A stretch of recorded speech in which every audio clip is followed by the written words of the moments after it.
ნიშანდობლივია, რომ ეს დღესასწაული, უძველესი დღესასწაული აღადგინა ჩვენმა პატრიარქმა, რომლის მე-40 დღეს აღნიშნა თვეში. ღმერთმა აწმოვნა სულ ჩვენი კათოლიკოს პატრიარქის უამრავი ვაწლია ხსნას ამის შესახებ თქვენ იცით ტელევიზიით მეუღლე გრიგორიც ისაუბრებს, მე მინდა ვაუბრალდე სიტყვით იმდრად რა ვაწლი აქვს ჩვენს პატრიარქს წესთან მიმართებაში უძველესი დღესასწაულების აღდგენაში პირველი მინდა გითხრათ, რომ ზედმიწოველი ეს არის ძველი და ახალი აღთქმის უდიდესი სიწმინდეების ლოგოები. ამ წიგნშია დავანებული წმინდა ილია წინასწარმეტყველის ხალები და აქ არის საუბრობ პარტი. აი წმინდა ილია ხალების ესე იგი ადგილსამყოფელი, როგორც იყო ეს ძველ დროშებში პატრიარქმა სწორედ წარმოაჩინა ტრაპეზი დადგა იქ თქვენგან მარცხნივ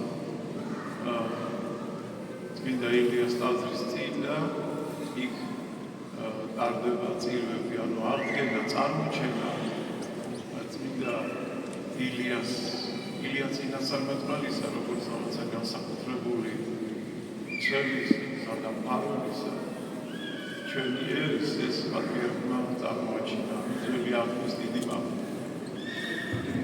შემდეგ დღევანდელი დღესასწაული ჯვართან ნახება. ეს არის მეოთხე საუკუნეში წმინდა მირიან მეფის მიერ დაფუძნებული დღესასწაული. კერძოდ დღევანდელ დღეს აღდგომიდან მესამე კვირას ჯვრები სამი, რომელიც შეიქმნა ერთი კვირით ადრე, დღევანდელ დღეს იქნა აღმართული ამ ტაძარში ხელის დადებით ამეთისაითა და განზადებული იქნა იმისათვის, რომ აღმართულიყო მაღალ მთებზე, მაგრამ სად ეს არ იცოდნენ, ამიტომ წმინდა ნინო ეუბნება მირიან მეფეს, რომ დაველოდოთ ღმერთი გვიჩვენებს სასწაულს და მართლაც რიჟაზე ცეცხლოვანი ჯვარი გარდამოვიდა, აქ აშენებული მაშინ იყო ხის ტაძარი, აი ამ ხის ტაძრის თავზე ვარსკვლავ გვირგვინით შემკობილი და აი ამ ჯვარმა იწყო სვლა აქედან სვეტიცხოვლიდან ჯვრის მიმართულებით, ანუ დასავლეთიდან აღმოსავლეთით.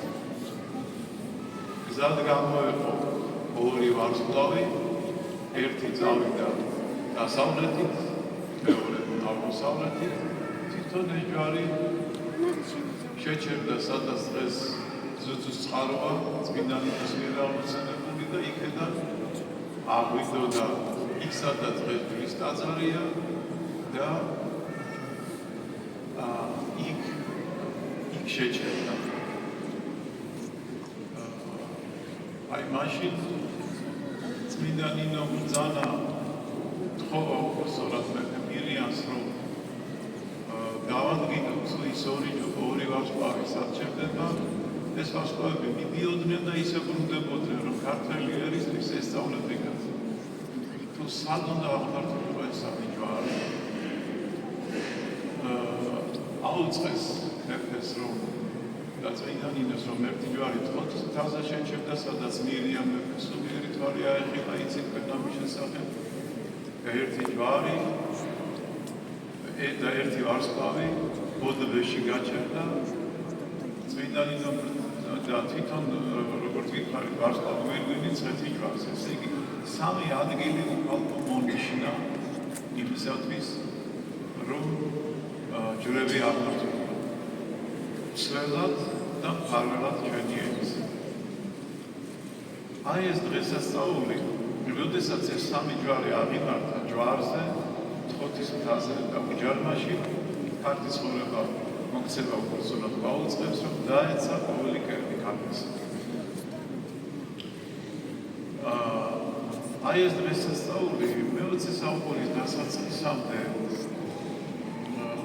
ესე იგი, ქართული ეკლესია აღნიშნავდა დღესასწაულს, მაგრამ შემდეგ იქნა მივიწყებული.